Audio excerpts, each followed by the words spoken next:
తెలంగాణ రాష్ట్ర ప్రభుత్వం ఆదేశాల మేరకు సంగారెడ్డి జిల్లా ఎస్.పి. చెన్నూరి రూపేష్ సౌజన్యంతో రోడ్డు ప్రమాదాల నివారణకు అవగాహన సదస్సును ఏర్పాటు చేయడం జరిగింది. ఈ కార్యక్రమంలో రాష్ట్ర యువజన సంఘాల సమితి అధ్యక్షులు, ప్రముఖ సామాజిక ఉద్యమ నాయకులు, న్యాయవాది కూన వేణుగోపాలకృష్ణ మాట్లాడుతూ నేటి సమాజంలో ప్రతి ఒక్కరు చట్టాలపైన అవగాహన కలిగి ఉండాలని, రోడ్డు భద్రతపైన పూర్తిస్థాయిలో ట్రాఫిక్ నిబంధనలు అవగాహన కలిగి ఉండాలన్నారు. ప్రపంచవ్యాప్తంగా భారతదేశంలో ప్రతి సంవత్సరము 4 లక్షల మంది చనిపోతున్నారు. 4 లక్షల నుంచి 5 లక్షల మంది చనిపోతున్నారు.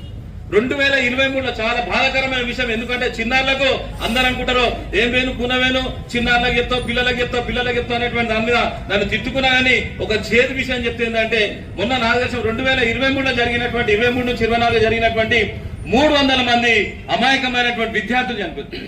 18 సంవత్సరాలు పడినటువంటి 300 మంది విద్యార్థులు చనిపోతారు.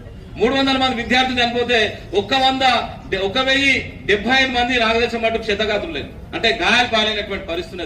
అదేవిధంగా పెద్దవాళ్ళని తీసుకుంటే కూడా సుమారు 115 మంది యువకులు చనిపోయారు. అది మన తెలంగాణ రాష్ట్రంలో 1115 మంది చనిపోతే 3544 మంది క్షతగాతులైనటువంటి పరిస్థితి.